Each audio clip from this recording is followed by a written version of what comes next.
motor cars, wireless, telephone, television, internet, every single one of these corresponds to a peak of economic productivity. In other words, you make it easier for people to fulfill God's wish, for his children to be connected with one another.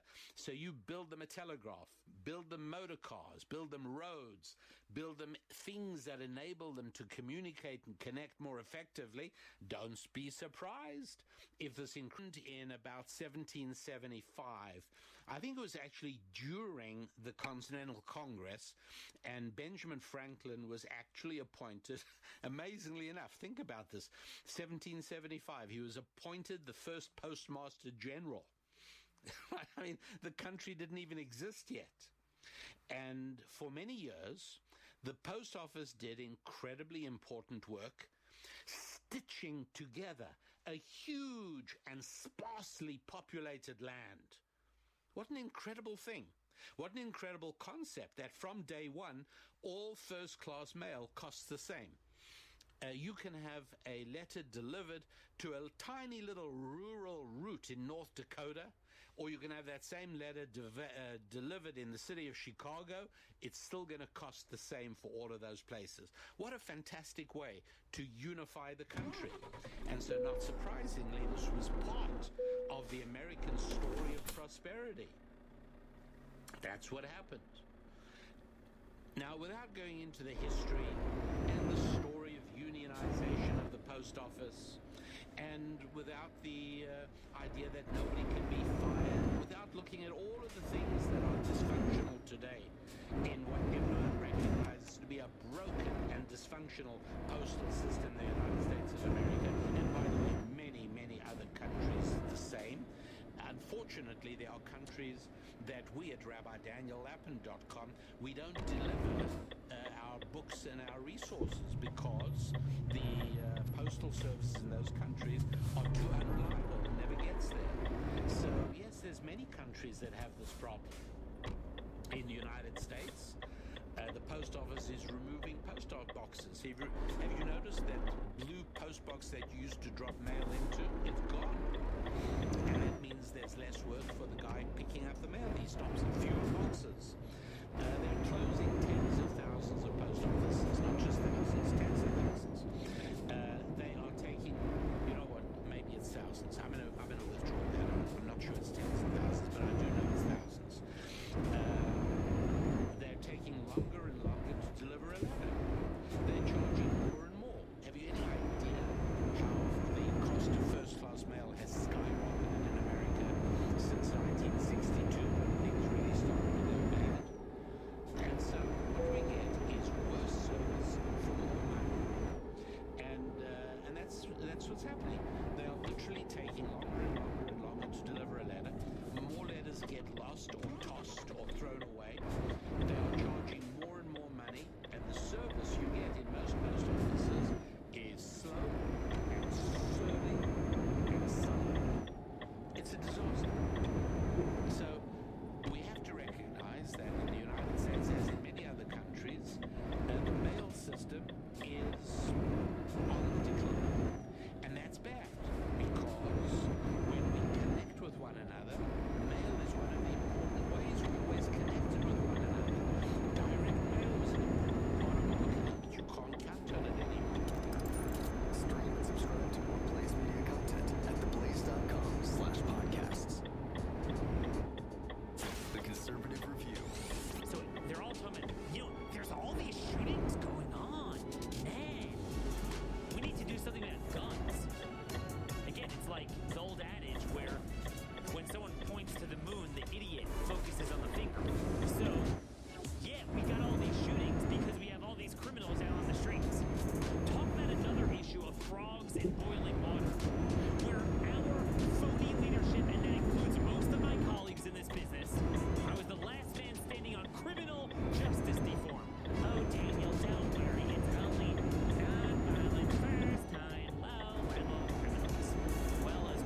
Every day your body is engaged in a microscopic battle.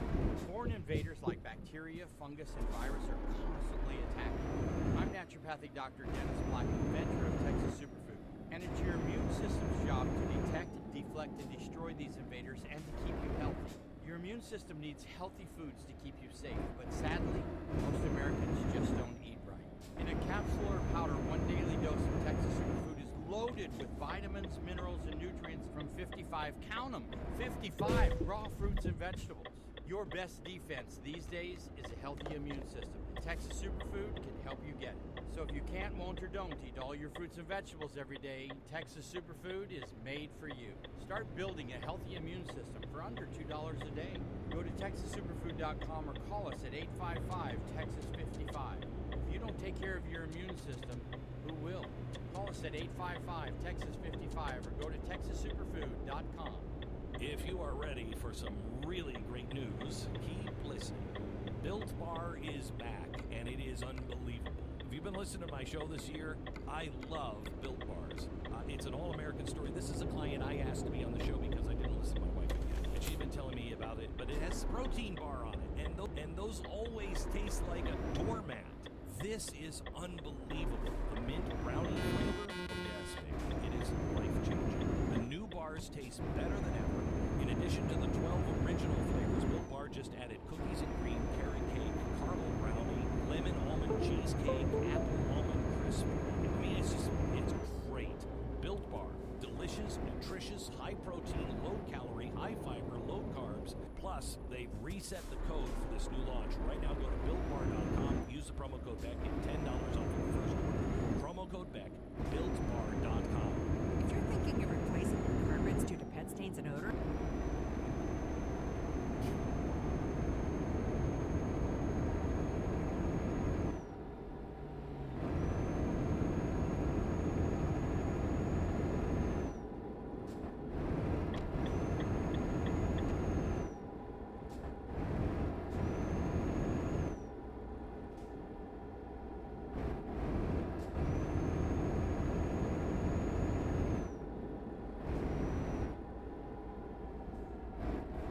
yes supporting, and in those the numbers are very, very stable.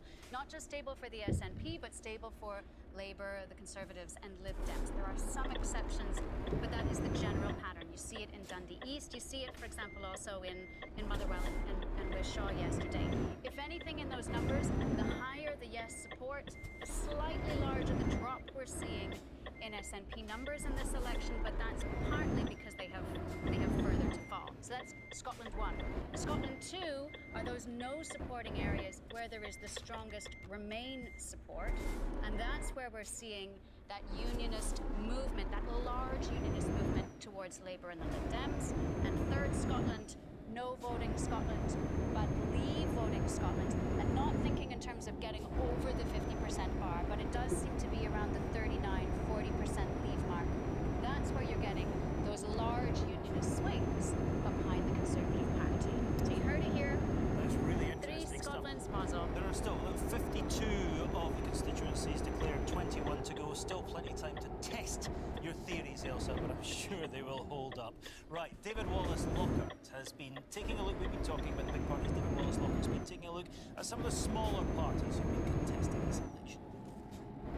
So, Martin, it looks like smaller parties like Alapa, Reform and All for Unity might not get that 5 or 6% of the vote needed to make a breakthrough in this election. But if you look at Holyrood's history, that wasn't always the case. Many smaller parties have previously managed to get representation thanks to Holyrood's more proportional voting system. Unlike in a traditional first-past-the-post system, the Scottish Parliament has had a range of smaller parties break through and get members elected. The first Scottish election, 1999, is a case in point.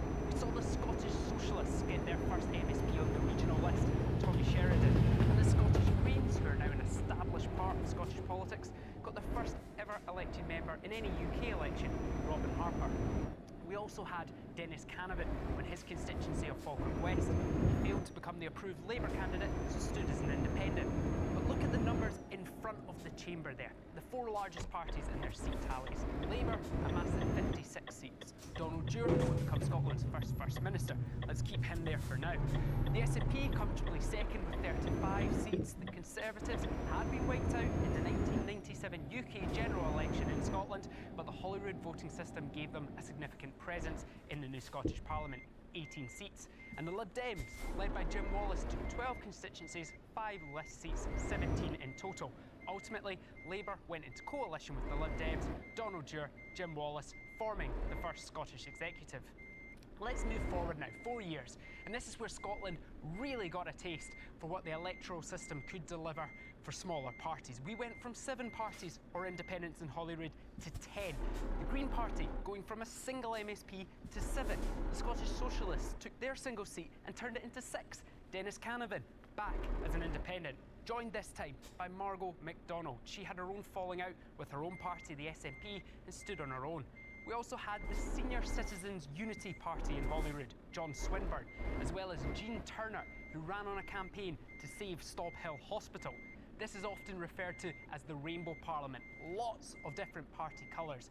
And you can see just how small a vote could be translated into seats. For example, just under 7% of the vote nationally gave the Greens and the Scottish Socialist Party 7 and 6 seats respectively. But would this kind of politics last? The short and simple answer is no. 2007. Not only was it the first victory by the SNP at Holyrood, they became the largest party, but most of those smaller parties were wiped out.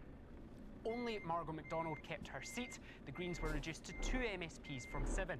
The Scottish Socialist Party had been dealing with splits and crises of their own after revolutions about the private life of Tommy Sheridan, and they got no seats either.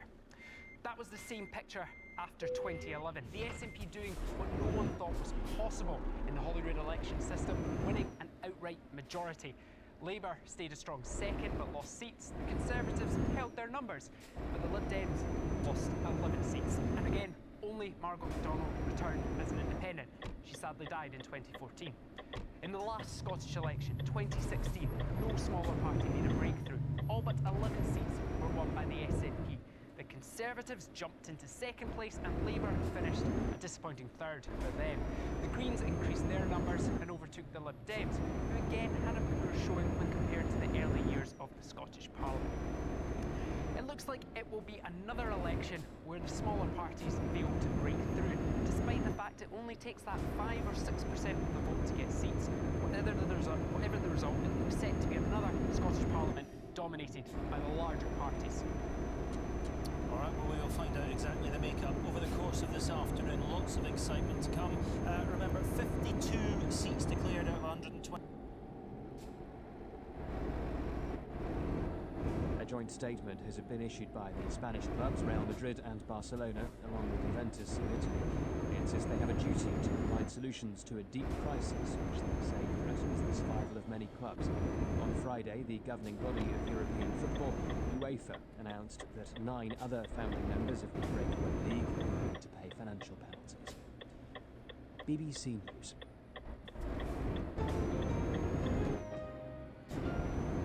Hello and welcome to News Hour from the BBC World Service. We are coming to you live from our studio in London. I'm Mr. Set. Every new day in India, a terrible new record is set as a country of 1.4 billion people is overwhelmed by the second crippling wave of the coronavirus. Now it's recorded for the first time more than 4,000 COVID deaths within 24 hours. And that's the official toll. The real human cost of India's COVID crisis is believed to be much higher and may never be. The infection rate continues to soar with predictions that the peak won't even be reached until the end of this month. Our program today will continue to focus on this growing calamity in India and its neighbours, including Pakistan. We start with this assessment from one of our correspondents in India, in Delhi, Davina Gupta. India has crossed another grim milestone, and as hospitals continue to be overwhelmed, the Supreme Court of India has asked for additional oxygen supply in India's capital, Delhi, and even warning the central government that they'll be forced to take coercive action if their orders are not followed. For now, hospitals claim India gets less than half of 700 metric tons that it requires areas to deal with the current crisis. For now, where I am in Delhi, we're seeing families living in anxiety because it's been 3 weeks of lockdown so far. There's a COVID lockdown fatigue in many families and anxiety about the crisis just growing here.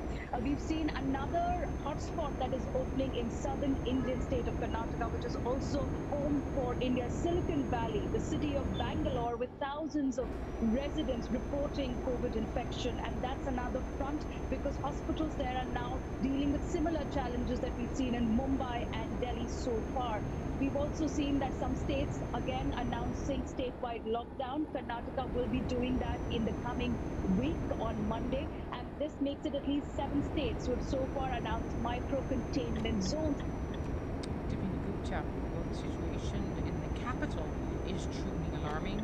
Heartrending images of packed hospitals, patients gasping for oxygen on floors in waiting vehicles, of the burning funeral pyres and grieving families, images which have shot round the world. Less well known and seen is the situation in more remote rural areas, where resources are even scarcer and the situation just as dire. The Emmanuel Hospital Association runs a series of health facilities in remote areas of northern and northeastern India. I spoke to one of its doctors, Dr. Ashita Rebecca, in a village in northern Maharashtra state. We've had a large number of patients over the last, I think, 5 or 6 weeks as a little team in a rural hospital with 50 beds. We have treated over 500 patients with moderate and severe COVID requiring hospitalization. And we have had a significant number of deaths as well. So we've had to innovatively try to manage as best as we can within the limitations so that more lives, many lives can be saved. Did you run out of all the essential equipment, the ventilators, the oxygen, even the beds? Yes, unfortunately we did, and we're not alone in that story.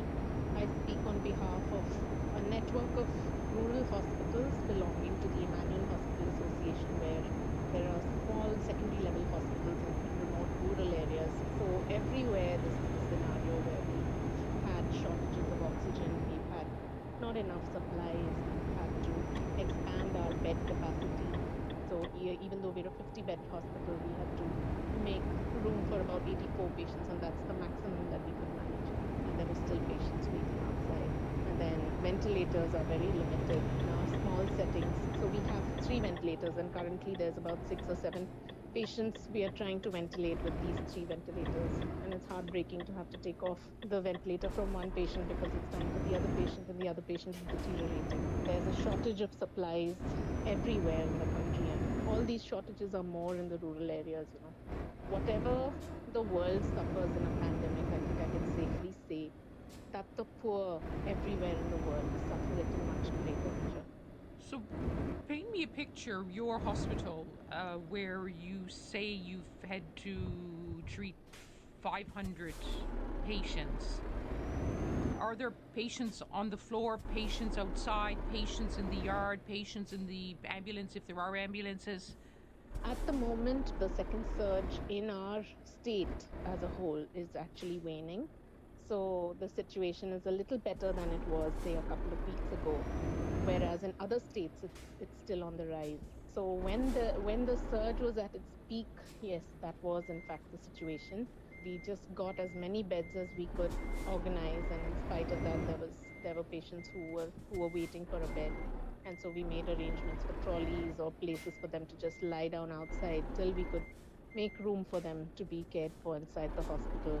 And with all the requirements for isolation, it was very challenging indeed. And we had a lot of patients who would come into the gates and just breathe their last before we could do anything because they had come very late. There are so many factors that make it difficult for poor, illiterate, rural people to access good care and to make good choices for their health. Because people have to have access to transport, be able to afford transport, be close to a clinic. Would you say that many people would not even have made it to a clinic or hospital? I think that is going to be that is likely the case. And we already have heard of so many people who never approached a healthcare facility because they were afraid of different things. And many many could not afford to go. There were many who just chose to stay home. So only when this whole thing is over and we go back into our communities and start looking at homes and households and asking how many have been lost, how many never came to the hospital. What we have seen at the hospital, I believe, is just the tip of the iceberg. Is the situation improving at all in the sense of that the authorities have now been alerted to the scale of this crisis? It is making headlines around the world. Can you see any noticeable improvement in terms of the resources that you're able to access? Yes, that is true.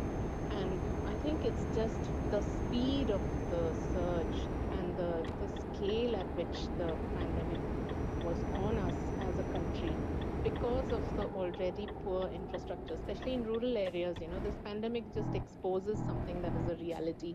Even without a pandemic, there's poor healthcare infrastructure in rural India, and there's a lot of inequity between access to good quality life in general. So it is no surprise that we were overwhelmed, but there's been a lot of help that has been received from all quarters.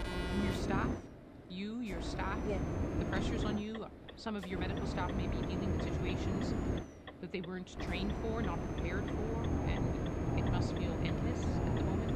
Yes, those pressures have been immense, and it is a strain in every way, physically, mentally, and emotionally.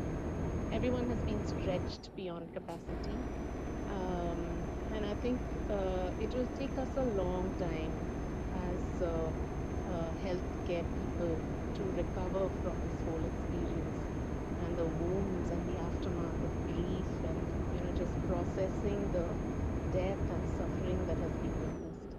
How are you, Dr. Ashita? I'm just so grateful to be alive, and I'm so grateful to be able to be in a place where I can reach those parts of my country and my people who would otherwise go without the care that we were able to give in our little hospital. And I'm just very, very grateful, even though I'm grieved for what my country has been through. To positive spirit of Dr. Ashita Rebecca from India. Well, India's desperate plight focuses minds in its neighbours too, including Pakistan. Health officials there are warning of a very risky period ahead during the Muslim festival of Eid al-Fitr, as the month of Ramadan fasting draws to a close next week. Non-essential businesses, including hotels and restaurants, must remain closed.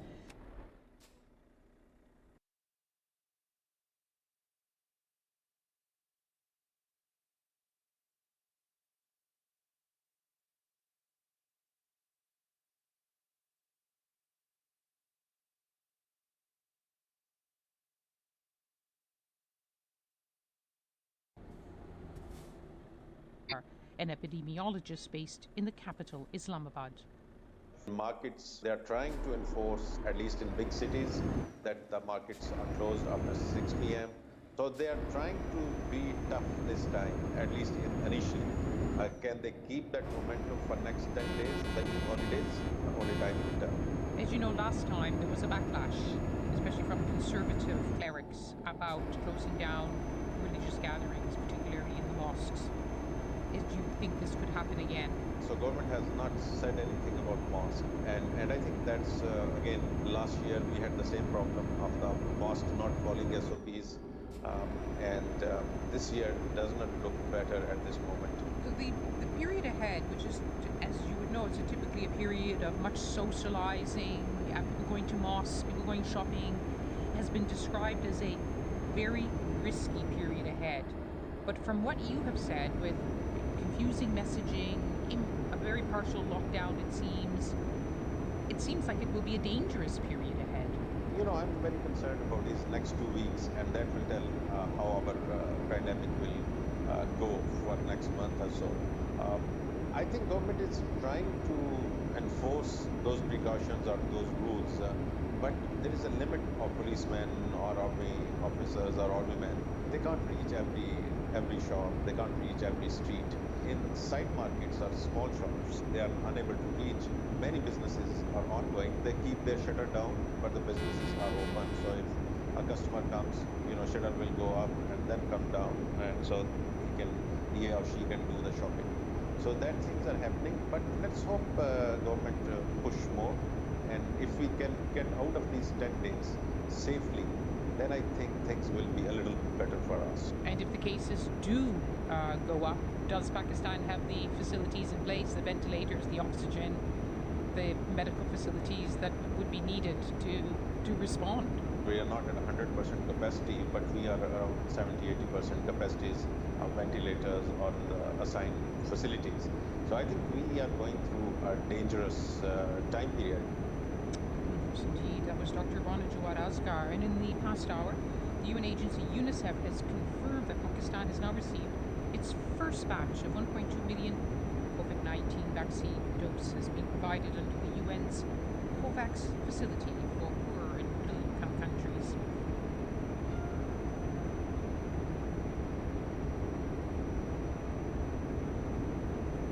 And coming up on NewsHour, the lives and times of the veteran singer-songwriter Ricky Lee Jones, whose life has been steeped in music from the start. Once my dad realized I could sing harmony, he taught me some jazz songs right there. And My Funny Valentine was the third song I learned from my dad. Make me smile with my heart. Music from Ricky Lee Jones in 25 minutes, so do stay with us.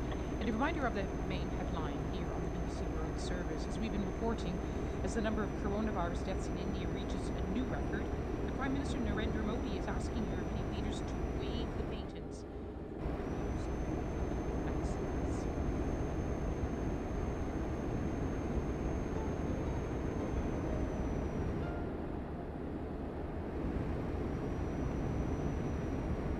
Listening to NewsHour on the BBC World Service, I'm Alice Doucette. Rubber bullets, stun grenades, tear gas, fired from one side, rocks, bombs, fireworks from the other.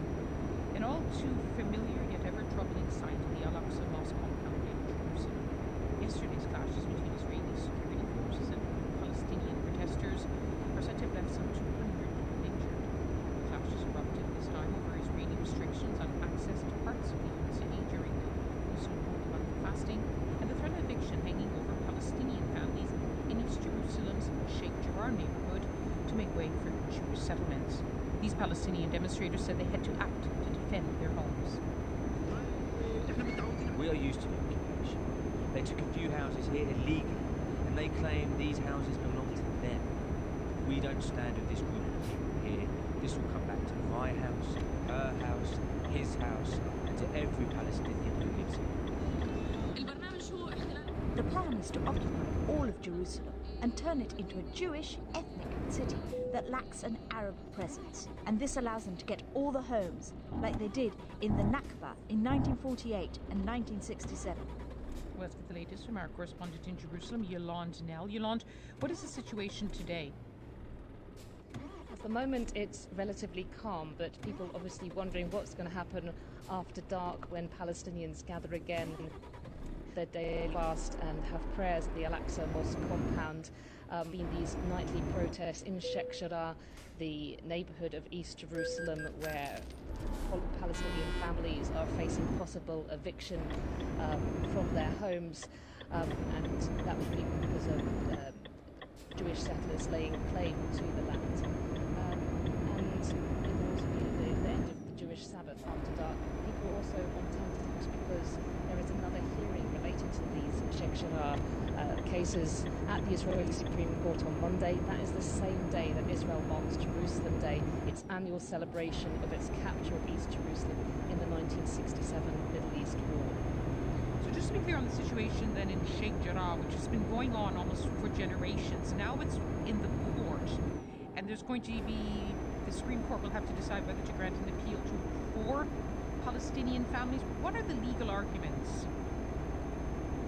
Well, these are court cases that have been going on, as you say, for years, but now they are crunch hearings. We've seen just one back on Thursday, this coming up, and this concerns imminently 4 Palestinian families, but there are dozens of Palestinians who face eviction in Sheikh Jarrah. It's a neighborhood that's within walking distance of the old city, and so as well as the regular Friday protests there have been, we've seen that it has really taken on a greater symbolic importance for Palestinians from Jerusalem, Palestinian citizens of Israel gathering there as well, backed by some left-wing Israelis with lots of messages of support from foreign diplomats, saying that any evictions would violate international law.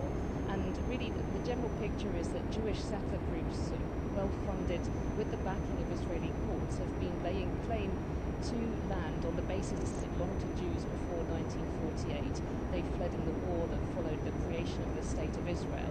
And Palestinians who live there now are many of them refugees. They were resettled by the United Nations and Jordan when Jordan controlled that part of the city prior to 1967.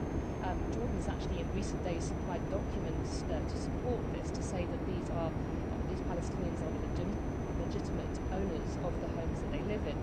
And many of the families I was talking to, people there just a couple of days ago, they tell you how they lost their original homes in parts of historic Palestine that became part of Israel. Israeli law only applies to East Jerusalem, allowing people to reclaim their property, Jewish groups to reclaim Jewish property there. It doesn't allow the Palestinians to reclaim their property. And Israel's foreign ministry has been saying that, the Palestinians are presenting this as a real estate dispute, dispute between the parties as a nationalist cause in order to incite violence in Jerusalem. That is an allegation that is strongly rejected by the Palestinians. Of course, anything about land here takes on huge symbolic importance. It's very sensitive. Indeed, Neil, the past still very much president, correspondent in Jerusalem. The relations now between Russia and the Czech Republic, they've been described as being at their lowest point since the fall of communism in 1989. Our correspondent Rob Cameron looks at the situation now.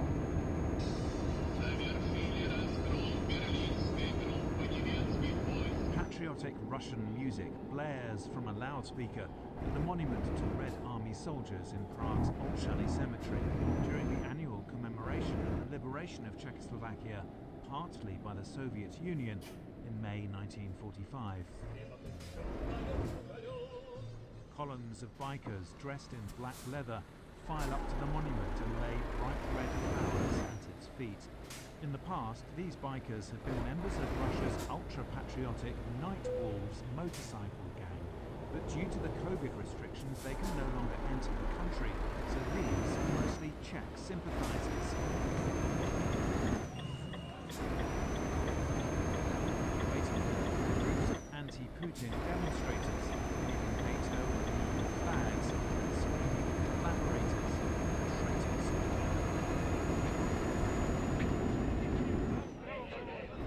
This annual ceremony is always a flashpoint between pro and anti-Moscow camps, but this year it's happening at a time of heightened tension after Prague blamed Russia's GRU military intelligence for two explosions at a Czech weapons dump in 2014, which left 2 people dead.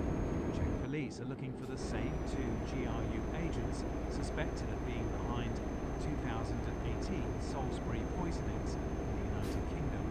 But not all Czechs believe their government's version of events. These shots of passports with photos, any amateur could produce them if they were trying to hold a show trial or something. In my opinion, it really isn't something that should be setting off a diplomatic war. The diplomatic expulsions are being described as a watershed moment in Czech-Russian relations. Originally, Prague expelled 18 diplomats. Moscow responded by sending 20 Czechs home. The Czech government then ordered the Russians to reduce their Prague embassy to parity with the Czech embassy in Moscow. That means dozens of Russian diplomats and support staff had to leave at the end of the month. But there's a human dimension to this story too. There have been reports of ordinary Russians, some 60,000 of whom live in this country, being verbally abused since the expulsions. Some believe the strength of feeling here has the potential at least to boil over into Russophobia. Igor Suvorov came here from Russia to study international relations and has since made Prague his home. Immediately, many very smart and wise people told us, yes, keep all Russians out of the country, our security services have to check them. Of course people are mad, of course it's their country and some very unpleasant and strange things happen. But if these or their opinions are taken away from reality, where you just see everything in black and white, then it's a bit sad, because it definitely does make you a smart person. At the very least, the century-old relationship between these two Slav nations is shifting. The sabotage affair and the diplomatic tit-for-tat has certainly given the country a massive push away from Moscow. Once again, Czechs are being forced to re-evaluate and reaffirm their loyalties, to decide which way they should be facing, west or east. Big decisions to be made in the Czech Republic. That was our correspondent Robert Cameron reporting on a new low in relations between the Republic. Following the naming of Mr. Dabi's son as president. The government in Japan has asked local authorities to set up mass vaccination centres to speed up the rate of COVID immunisation ahead of the Olympic Games in July. Only about 2% of Japanese have been vaccinated, even though Japan has millions of unused doses. The last three clubs refusing to abandon plans for a European Football Super League say they've suffered intolerable pressure to scrap the project. Real Madrid, Barcelona and Juventus say they have a duty to provide solutions to a crisis which they say threatens the survival of European club football. The 9 other founding members have agreed to pay financial penalties. BBC News. Coming up next, Generation Z in Myanmar. But first, let's catch up with some really important news here in the United Kingdom. The results of local and regional elections held on Thursday are still coming in. Ballot counting was, of course, slowed down by those COVID-19 precautions. But so far, results have boosted governing Conservatives in England. The picture in other nations is more mixed. Let's get a sense of the broader picture. We're joined by our UK politics correspondent, Rob Watson. So, Rob, look at England first. For all of the stories about what did Boris Johnson spend on his flat, how did they perform in the early stages of the pandemic, this has really been a strong showing for them. As it looks as though none of that made any difference whatsoever, Lisa, and that two things really account for Boris Johnson and Conservatives' incredibly strong performance. The first one is the success of the vaccine rollout program, with 31 million people rubbing their arms and feeling rather good about life, not surprising.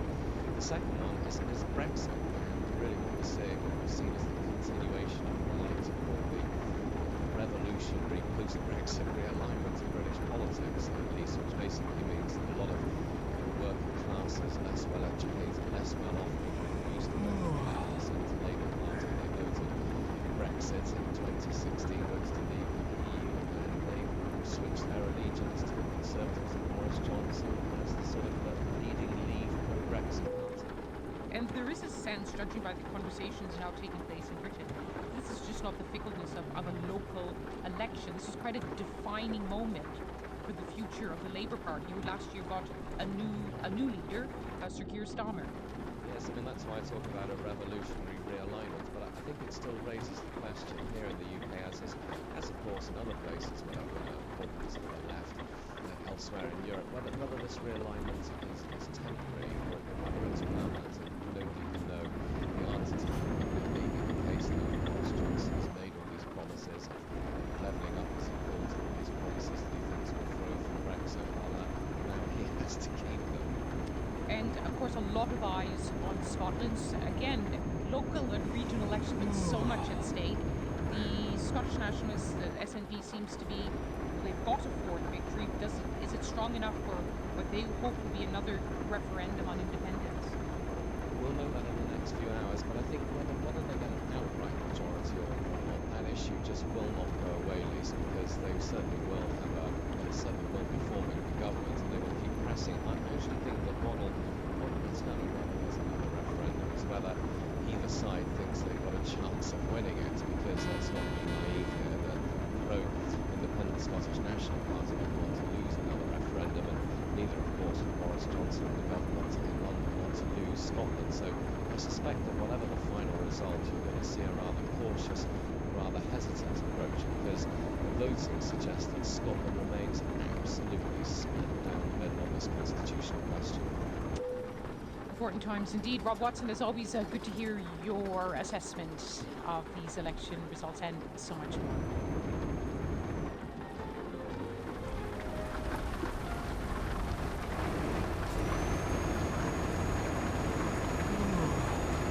Listen to the Sanders to Myanmar, where the violence shows no sign of stopping. Some of the most intense fighting since the military seized power in February has erupted in recent weeks in the eastern border near Thailand. The renewed clashes are between the army and some of the armed ethnic groups in the border areas who've come out in support of pro-democracy protesters in the towns and cities. Rising tensions have forced thousands of villagers to flee across the border into Thailand, and villagers on the Thai side have also had to relocate for their safety. Our BBC team with correspondent Laura Bicker gained rare access to this very sensitive area and spent 24 hours with villagers caught in this conflict crossfire.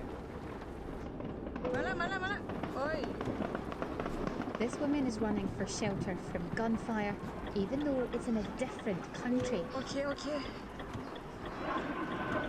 Next comes a jet fighter flying low over the thick forest. The bombs are being dropped in Myanmar, but here in Thailand, the fighting feels close. And for these villagers near the Salween River, which separates the two countries, it is too close. The village chief, Songsak Jongkil Hwa, told me this is the worst it's been in 70 years. Planes have been dropping bombs day and night. During the day, the villagers might know and can find a place to hide, but at night, they're afraid the planes may miss the target, because yesterday, some shrapnel landed on some roofs. The village has been mostly abandoned.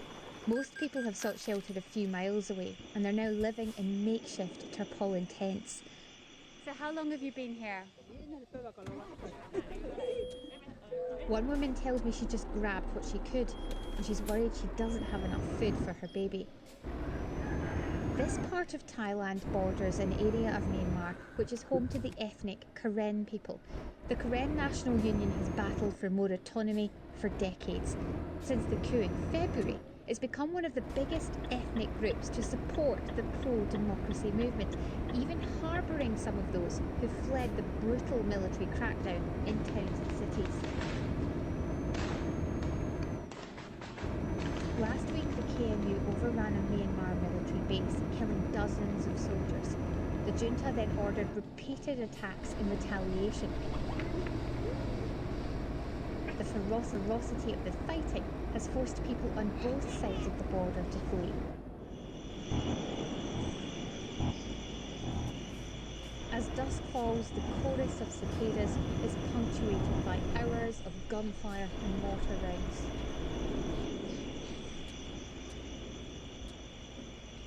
"9 o'clock, 10 o'clock, 11 o'clock, 3 a.m. The gunfire continued, aerial attacks, mortar sounds. It feels very close. And what it's done is put these villagers in the crossfire. Crossfire indeed. That was our correspondent Laura Bicker on the Thai-Myanmar border. Let's get another perspective on this crisis and speak to a young woman. We'll call her May, but for her security we won't divulge her real name. She's been doing her best to try to help students inside Myanmar who've been boycotting school and university as part of an opposition policy of social disobedience. May, who teaches English in Japan, has been recording podcasts to help them with their studies and to connect them with mentors to access scholarships and other opportunities abroad. She told us more. Teachers are taking part in the civil disobedience movement, and this movement is it has a huge impact on the country in this revolutionary process, because without people, civil officers, the military cannot run the country, and this is one of the best ways for us to take the military down, because this is us making a stand saying that we will not take part in the military trying to force people to go back to work as if nothing has happened when they have stolen the people's rights and freedoms. So I am encouraging people to not go back to school, and I'm encouraging people to find ways around it and I'm doing my best as an individual to help people connect to organizations which can help them get around this. There is a valid argument, like if they really wanted to, they could finish the school and the degrees given by the military, and they can, you know, continue with their lives. But that would be an act of surrender, like surrendering democracy, and that's just really not recommended at the moment. But that doesn't mean that their education would stop. There are many individuals like me and also organizations working inside of the country trying to help students get different types of certificates so they can get around this route. We've heard about the difficulties of accessing the internet. Internet has been shut down in many places, including popular social media platforms. But it sounds like you've been able to find a channel where you're not just helping students to find ways out, but you're actually providing education too. I have a podcast and I create lessons on my podcast. I usually focus on taking the English exams that all the Burmese students would need if they wanted to study abroad, and I do them on the podcast and I upload them on Telegram. It's a safer app than WhatsApp or other apps because people can delete the files and delete the pictures, or they can remain anonymous. So I share them on my Telegram channel. The next episodes of my podcast is focusing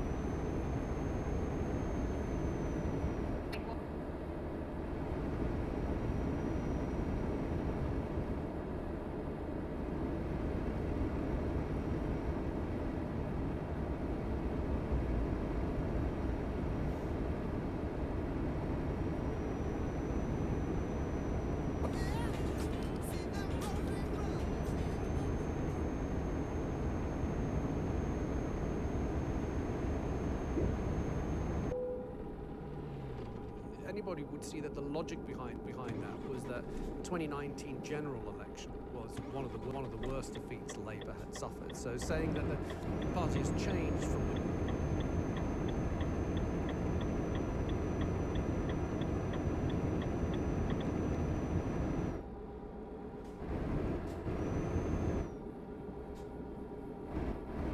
That's the latest from Radio News Hub. I'm Mark Atherton. Sport. Devils are forecast for the Champions League final, with the government putting Turkey on the red list of countries from early on Wednesday morning. The Transport Secretary Grant Shapps had this message for Chelsea and Manchester City fans. It does mean, I'm afraid, with regard to the Champions League, that fans should not travel to Turkey. The FA, I can tell you, are in discussions with UEFA already on this. We are very open to hosting the final, but it is ultimately a decision for UEFA. Meanwhile, Formula One bosses are assessing whether next month's Turkish Grand Prix can now take place.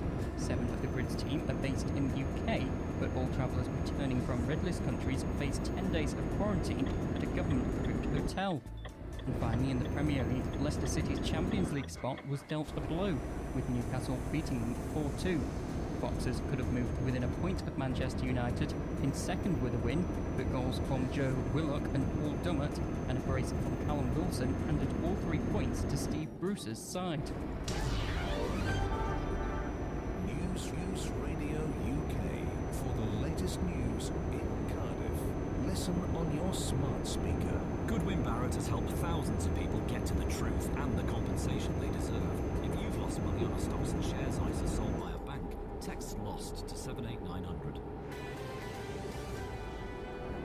The president of the COP26 Climate Summit says that nations need to come up with bold ideas to reduce the impact of climate change. Alok Sharma was speaking at the Petersburg Climate Dialogue Summit. We need to secure global net zero by mid-century so that we can keep the 1.5 degrees within reach. Countries are being asked to come forward with ambitious 2030 emissions reduction targets that align with reaching net zero by the middle of the century.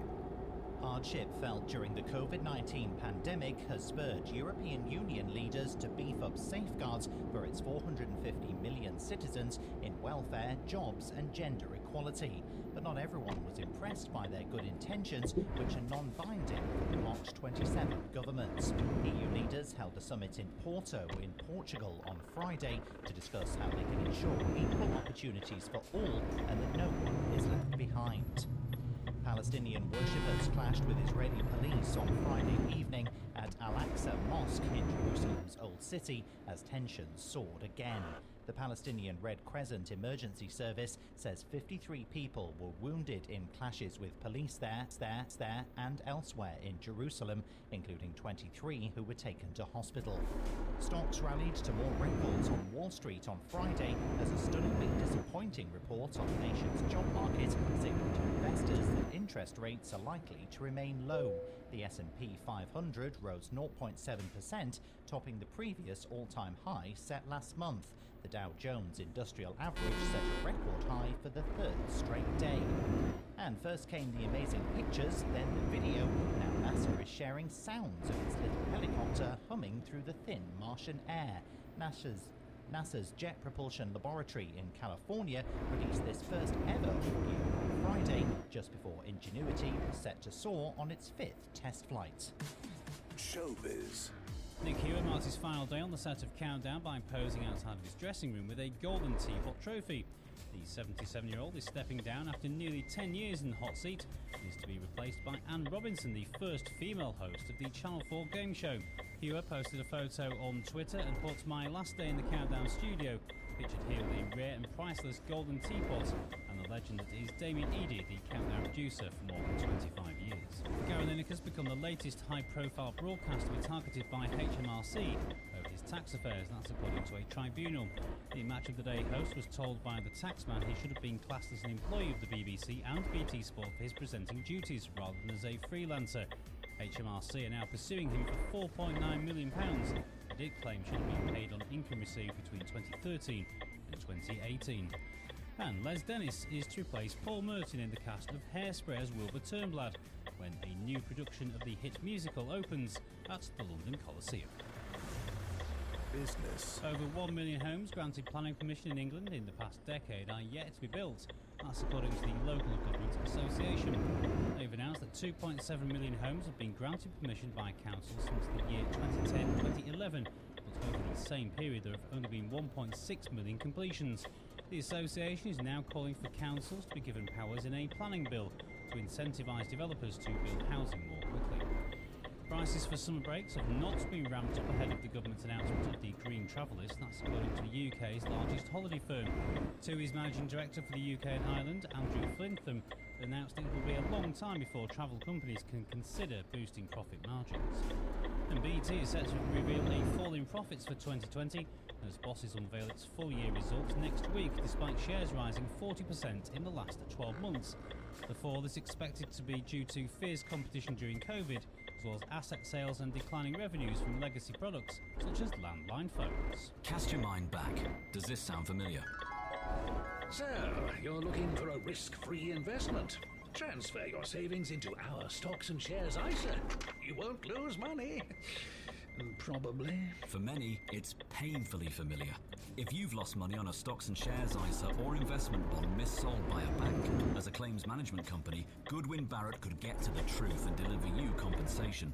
You could do all this yourself and refer to the Financial Ombudsman for free, but there are so many other things you may want to do with your time. So text LOST to 78900. That's LOST to 78900. Time for some truth. News Radio UK. Weather. Tonight is going to be fairly mild with some blustery spells of rain. The outlook for Sunday. Sunday will remain fairly breezy and the possibility of some showers in the west with thunder likely in the afternoon.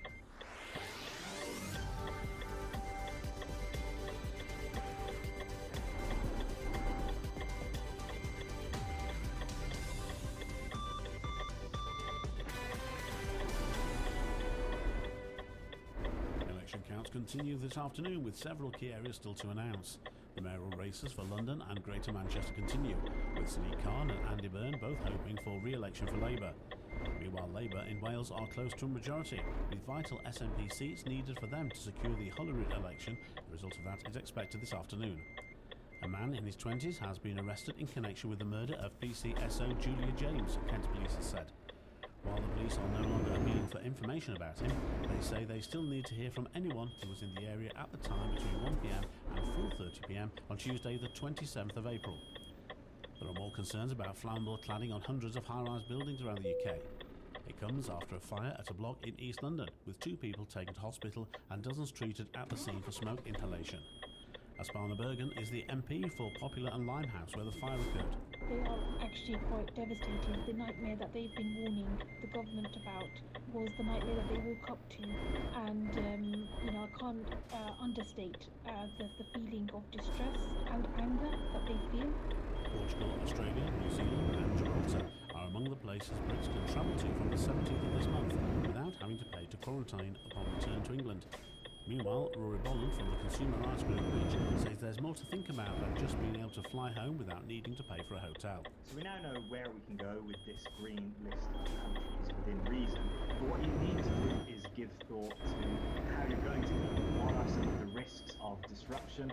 Are the financial risks that you may face? Because they remain significant. And a health chief has warned that thousands of NHS workers are experiencing unacceptable levels of exhaustion. The British Medical Association say more than half of doctors surveyed had worked extra shifts as part of the COVID-19 response, of which 28% were unpaid. The BMA's COVID-19 tracker survey in April also revealed 44% of doctors felt pressurised by their employer. That's the latest from Radio News Hub. I'm Mark Atherton. Sport. Doubts have been cast over the Champions League final, with the government putting Turkey on the red list of countries from early on Wednesday morning. The Transport Secretary Grant Shapps had this message for Chelsea and Manchester City fans. It does mean, I'm afraid, with regard to the Champions League, that fans should not travel to Turkey. The FA, I can tell you, are in discussions with UEFA already on this. We are very open to hosting the final, but it is ultimately a decision for UEFA. Meanwhile, Formula One bosses are assessing whether next month's Turkish Grand Prix can now take place. 7 of the grid's team are based in the UK, but all travellers returning from red list countries face 10 days of quarantine at a government-approved hotel. And finally, in the Premier League, Leicester City's Champions League spot was dealt a blow, with Newcastle beating them 4-2. Foxes could have moved within a point of Manchester United in second with a win, but goals from Joe Willock and Paul Dummett and a brace from Callum Wilson handed all 3 points to Steve Bruce's side. With news, sport, business, showbiz, travel and weather, every 10 minutes, this is News Radio UK. Now we're gradually coming out of lockdown. We can meet up outside in groups of up to 6 or 2 households. Have friends round for a drink in the garden. There you are, doing your bit, keeping a safe distance. When it starts to get dark and a little chilly, and suddenly your lounge looks very warm and inviting. But don't forget, you're much safer in the fresh air, because COVID-19 particles are blown away. Let's take this next step safely. Remember, hands, face, space, and fresh air. The president of the COP26 Climate Summit says that nations need to come up with bold ideas to reduce the impact of climate change. Alok Sharma was speaking at the Petersburg Climate Dialogue Summit. We need to secure global net zero by mid-century so that we can keep the 1.5 degrees within reach. Countries are being asked to come forward with ambitious 2030 emissions reduction targets that align with reaching net zero by the middle of the century. Hardship felt during the COVID-19 pandemic has spurred European Union leaders to beef up safeguards for its 450 million citizens in welfare, jobs and gender equality. But not everyone was impressed by their good intentions, which are non-binding for the bloc's 27 governments. EU leaders held a summit in Porto in Portugal on Friday to discuss how they can ensure equal opportunities for all and that no one is left behind. Palestinian worshippers clashed with Israeli police on Friday evening at Al-Aqsa Mosque in Jerusalem's Old City as tensions soared again.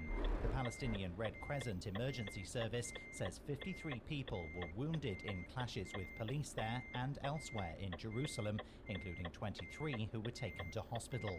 Stocks rallied to more records on Wall Street on Friday as a stunningly disappointing report on the nation's job market signaled to investors that interest rates are likely to remain low.